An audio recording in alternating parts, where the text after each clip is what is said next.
Audio तो viral जो किए हैं मैं शुरू से नकार रही हूँ। वो मेरा ऑडियो नहीं है, ना मेरी वॉइस है। को एआई द्वारा निर्मित किया गया है। इस तरह मेरी फ़ोटो लगाया गया है, सर पे टोकरी दिया गया है, उसमें पैसे भरे गए हैं। जब इसको निर्मित कर सकते हैं तो ऑडियो को क्यों नहीं निर्मित कर सकते। भारतीय जनता पार्टी की सरकार है। अवैध रेत को लेके सदन में बार बार आवाज़ उठाया गया है, तो इस में जांच सरकार को करनी चाहिए।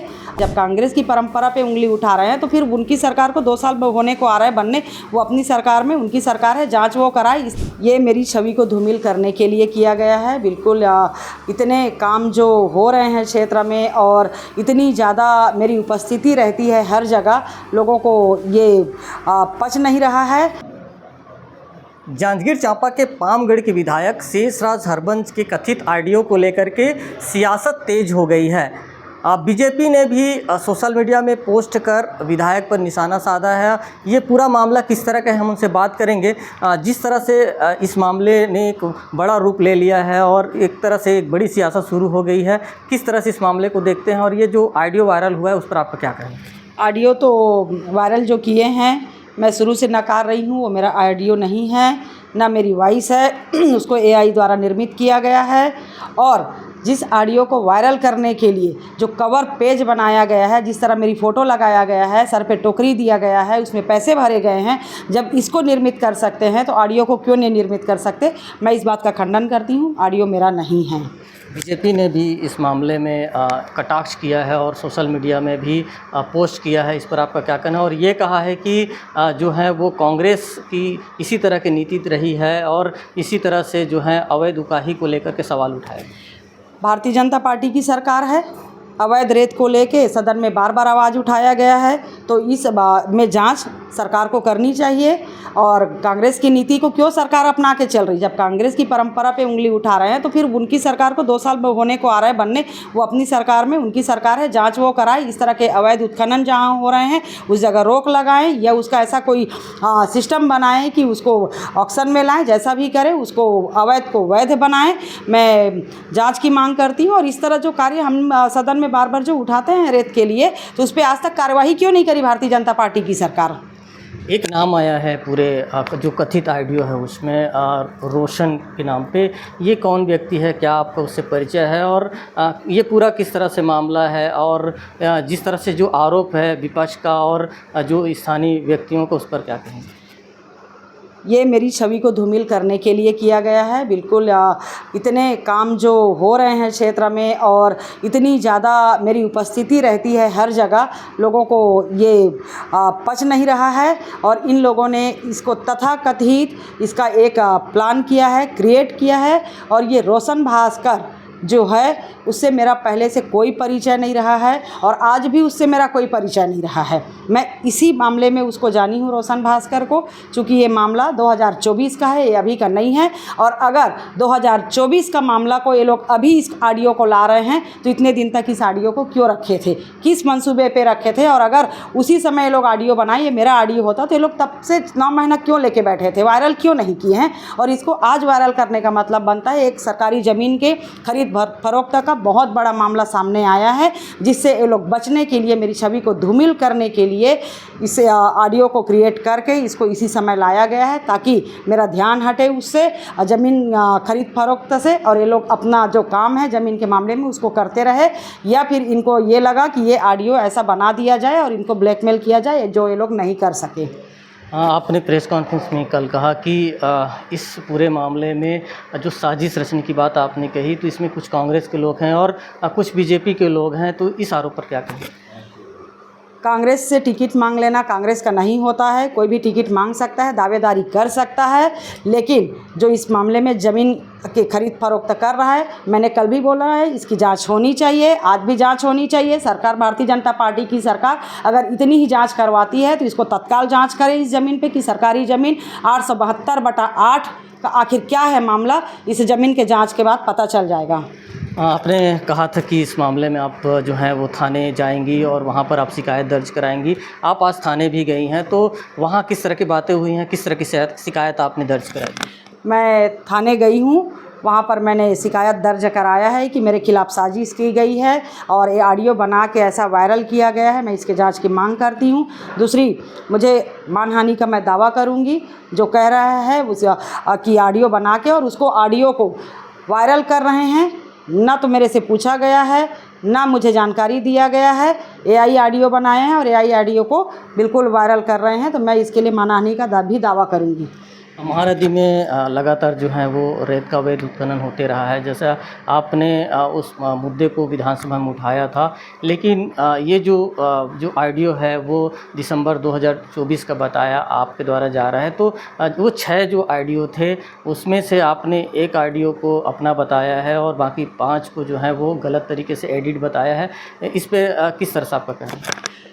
मैंने बताया है कि जो चालान की बात हो रही है, जो लोग पकड़ाए जिनकी गाड़ी, हमारे समाज की मुखिया लोग मुझे बुला के बोले कि इन लोग की मदद कर दो, और मदद में मैंने ऐसा कुछ नहीं किया है। ना मैंने प्रशासन को बोला है कि गाड़ी छोड़ दो, और ना ही मैंने प्रशासन को बोला है पैसा ले लो। मैंने यही बोला है चालान ले लीजिए जो भी इनका बनता है, और चालान लेने के बाद इनकी गाड़ी को जो आप लोग का प्रोसीजर है उसमें छोड़ दीजिएगा। किराए से लिए थे, लेकिन इनको समझाइश दे के छोड़िएगा कि अब आइंदा इस तरह के काम ना करें। और वो लोग भी कह रहे हैं कि हो गई गलती हमसे, अब हम कभी ऐसा काम नहीं करेंगे। क्यों, हम लोग ज़्यादा समय हुआ नहीं था, गाड़ी उतारे और हम पकड़ा गए, इसलिए अब हमारे पास ना पहले हम कमा पाए ना कुछ नहीं, जितना कमाए नहीं उसको हमको चालान में भरना पड़ेगा।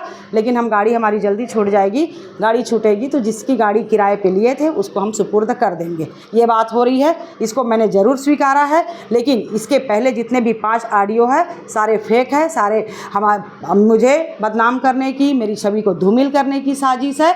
और जिस तरह से अवैध रेत का यहाँ पर कारोबार चल रहा है, मैं शुरू से आवाज़ उठाते आई हूँ। और अगर भारतीय जनता पार्टी की सरकार इतनी जांच में बिलीव करती है और जांच करवाती है तो लोगों से पूछ ले, पामगढ़ विधानसभा में अगर कोई रेत घाट चल रहा है तो उसमें जो रेत घाट चला रहे हैं कौन चला रहे हैं, और विधायक ने उनसे कितनी बार बातें की हैं, और विधायक ने कितने पैसे मांगे हैं, और कितने पैसे वो लोग विधायक को पहुंचा रहे हैं। अब जो रेत घाट चला रहे हैं वही लोग इसका जवाब देंगे, वही लोग बताएंगे। और भारतीय जनता पार्टी अभी भी कह रही हूँ, सरकारी ज़मीन की खरीद फरोख्त हो रही है, खरीद फरोख्त उसकी जाँच कराएँ, अवैध रेत को बंद कराएँ। सरकार भाजपा की है आपने कहा, तो प्रशासन और जो है वो जांच करा ले। किस तरह की आप जो है वो जांच की मांग करें? जिस तरह सरकारी ज़मीनें हैं, ये मेऊ की बात है, ग्राम पंचायत मेऊ में सरकारी ज़मीन है 872/8, उसको 36 टुकड़ों में बेच डाला गया है। सरकारी ज़मीन किसी के नाम पे चढ़ गया है, उसको बेचा जा रहा है। और अभी वर्तमान में पता चला है कि इस ज़मीन की रजिस्ट्री पे रोक लगी है और इसको प्रशासन ने रोक लगाया है। विधायक तो रोक नहीं लगा सकती किसी की ज़मीन की रजिस्ट्री पे, प्रशासन ने रोक लगाया है। तो प्रशासन को कुछ गलती, कुछ गड़बड़ियाँ मिली होगी तभी रोक लगाया गया है। कथित ऑडियो पे किस तरह से जांच चाहती हैं? मैं बिल्कुल ये जांच चाहती हूँ कि किसने ऐसा बनाया और किसने बनाया और किसने किसको दिया, इसकी जांच चाहती हूँ मैं। जिस तरह से सीधे जो आरोप हैं वो आपके नाम से लगा, तो कहीं न कहीं एक सवाल उठा है और जनता जो है वो ये ज़रूर जानना चाहती है कि ऐसी जो स्थिति आखिर क्यों बनी। क्या ये जो है वो पूरी तरह से राजनीतिक स्टंट है या इसके पीछे की कोई और दुर्भावना? छवि को धूमिल करने की है। राजनीतिक स्टंट तो मैं नहीं कहूँगी। एक्चुअल में ये है, बहुत सारे काम आ रहे हैं पामगढ़ विधानसभा में, विधायक की सक्रियता बहुत है, लोगों को ये असहनीय हो रहा है क्योंकि बहुत समय से सोशल मीडिया में भी तथाकथित लोग मेरे छवि को धूमिल करने की बहुत कोशिश किए हैं। बहुत अभद्र पोस्ट डाले हैं, उसमें सोशल मीडिया में, फेसबुक में डाले हैं, व्हाट्सएप ग्रुप में वो लोग डाले हैं, कुछ लोग हैं। और मैं कुछ लोगों की वजह से मेरे पामगढ़ विधानसभा को मैं ख़राब नहीं कह सकती, मेरा विधानसभा बहुत अच्छा है, लेकिन कुछ लोगों की कुत्सित मानसिकता है इसमें है। बीजेपी के लोग भी हैं, सोशल मीडिया सबके सामने है, फेसबुक देख सकते हैं, फेसबुक में पढ़ सकते हैं। बहुत पत्रकार भाइयों लोग भी उसमें कमेंट भी किए, जैसे मैंने कल अपने प्रेस वार्ता में भी बोला, आप लोग भी कमेंट किए तो आप लोग को पता है। तो जिस दिन से मैं विधायक बनी हूँ, क्योंकि पहले बाहरी को टिकट नहीं देने का विरोध किए, टिकट मिल गया, वो लोग मुझे बाहरी समझते हैं, मैं खुद को बाहरी नहीं समझती क्योंकि मैं 2013 में भी यहाँ से चुनाव लड़ी हूँ और 2013 से लगातार मैं इसी ज़िले की रहने वाली हूँ, जांजगीर ज़िले की।